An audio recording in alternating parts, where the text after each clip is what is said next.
What's next for Kamaru Usman after UFC win? Let's kick things off with what lies ahead for Kamaru Usman after his latest UFC victory. For anyone who thought Usman was finished at the elite level, the 38-year-old just proved otherwise at UFC Atlanta. Loud and clear, the former welterweight king relied on his signature wrestling and suffocating top control to shut down Joaquin Buckley's 6-fight win streak and secure a clear unanimous decision win. And before we move forward, do us a favor. Hit that like button to help support the channel.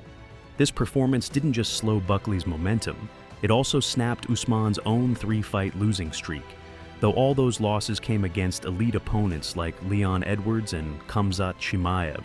So the real question now is, what's next? Coming into UFC Atlanta, Usman was still ranked 5th in the welterweight standings. That means, realistically, he might only be one solid win away from putting himself back in the title mix. Prior to this card, Usman had mentioned the possibility of fighting the winner of a potential matchup between Islam Makhachev and Jack Della Maddalena. But interestingly, he left that out of his post-fight interview. Looking at it realistically, given his recent defeats to Edwards, Usman probably needs one more big name on his resume before he can seriously push for another title shot. Could we see him clash with someone like Sean Brady, Belal Muhammad, or even Shavkat Rakhmonov, depending on how things unfold with the Makhachev-Belal Della Maddalena situation? All of those are on the table. Who do you want to see Usman fight next? Let us know in the comments section. Moving on, Justin Gaethje fires shots at Dana White over title shot delays. Justin Gaethje has had enough of being the UFC's go-to action fighter without getting what he feels he's earned, a title shot. In a recent chat with the Makeshift Project, Gaethje revealed that the UFC actually came to his house and asked him to take the Max Holloway fight at UFC 300. He accepted, delivered fireworks, and now he wants what's his. He made it very clear, he's no longer just fighting to entertain, he's fighting for his legacy. Gaethje emphasized how much he's done for the UFC, always stepping up, always bringing the violence, and says now it's time the promotion pays that back. He added that Islam Makhachev was genuinely interested in fighting him before vacating the belt, but the UFC didn't move forward with it. Instead, they booked Charles Oliveira and Ilia Topuria for the belt, leaving Gaethje watching from the sidelines. But the truth is, the title scene right now is anything but simple. Ilia Topuria is still undefeated, fresh off dominating at featherweight, and just moved up for this title opportunity. And then you've got Charles Oliveira, the former champ, who already submitted Gaethje in their last bout. You could argue, based on history and resume, that Charles may deserve the shot over Justin. I looked up online that you reportedly have at least 2 fights left on your contract. Do you have 2 fights, or you can't say, or you don't know? I don't even know. You don't know. But we're fighting again. I don't plan on ever fighting anywhere else. So yeah, that makes sense. But I'm also not gonna fight for fun anymore. Yeah, that makes sense. They owe me a championship fight. I'm 3-1, last 4. They came to my house, begged me to fight Max Holloway on UFC 300. And what I consider it an exhibition fight. I don't mean that the loss is not on my record. I mean it had nothing to do with the rankings of my, in the time that I did that, Dustin Poirier, who I just beat, got a good win over Saint Denis and then fought for the belt. Yeah. And then since I won, the champion's been saying he wants to fight me. And so they could have easily set that up, but they didn't. Then he vacates, and then Oliveira's 2-2 in his last fight. Already has a loss to Makhachev, and they bring a brand new guy in, and I get again. So I'm not going to fight any of these motherfuckers for fun unless they pay me so much more money. Next up, Bisping says Ilia Topuria has Olympic-level boxing skills. Michael Bisping went all in with his praise for Ilia Topuria's striking during a recent analysis. Bisping said, Topuria's hands aren't just good by MMA standards, but are Olympic level, stating that Topuria's boxing is so clean, it would impress an Olympic-level coach.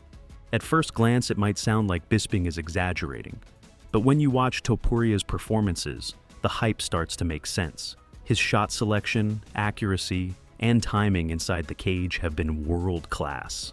Now sure, MMA boxing and Olympic or pro boxing are 2 very different games. The rules, pacing, and setups don't fully translate. But from a technical standpoint, Topuria's fundamentals are absolutely top tier. Bisping wrapped it up by predicting that Topuria would get past Charles Oliveira at UFC 317. And after that, he sees Ilia calling out either Islam Makhachev for a defining legacy fight or Paddy Pimblett for a viral, internet-breaking matchup. What do you think of Topuria's rise? Will he take out Brawls? Drop your thoughts below. He doesn't get rocked. He doesn't take damage. He's very composed. He's very calculated, measured, right? The man just doesn't take chances, okay? He fights exactly like an Olympic-level boxing coach would want him to fight. What I mean by that is that the hands are high. The chin is tucked. His body is in form. He's never off balance. He's using a lot of feints. The head's always moving. He's setting things up. He's thinking with his mind and he's not taking chances. He doesn't just walk forward and swing like a maniac, loading up with every single shot that he throws. No, as I said, everything is textbook. There's movement, there's little twitches, there's little feints. He's constantly thinking, he's constantly analyzing his opponent and setting things up. And then when he throws, he commits. He throws in combinations. 1 to set it up, 2 does the job, 3 is the knockout shot. Mixes it up to the body, goes high, goes low. Constantly moving, overloading his opponent's mind with a lot of distractions. Moving up, next we have Khamzat Chimaev gets into street fight with Dagestani teammate. Khamzat Chimaev might have taken things too far with his all-in training intensity. Reports from Dubai have surfaced, pointing to a wild incident involving Khamzat and one of his own teammates, a Dagestani Thai boxer. According to his UAE-based coach, Murad Bakayev, a sparring session between Khamzat and this teammate started out normal but quickly turned chaotic. Things escalated fast, and it ended up becoming a full-blown fight. And it didn't stop there. Apparently, the situation spilled outside the gym and drew attention from bystanders, creating an even bigger scene. Bakayev shared his take. Yeah, I know what you're talking about. The sparring between Khamzat and Ali. That was here in Dubai. Yeah, I've seen the full video. Someone showed it to me. It definitely started out as a normal session, but things escalated. You could see it shift. What began as technical sparring turned into something way more serious. Emotions got involved, the pace picked up, and it turned into a full-on brawl. Later, it continued outside of the gym. Now look, that's one of those situations where, if nobody else is talking about it, I'm not saying anything either. But we did watch the footage from the cameras afterward, and yeah, it was interesting. Let's leave it at that. Chimaev has been training in Dubai for over a year now, and while intense sparring isn't new to him, this incident feels like a different level.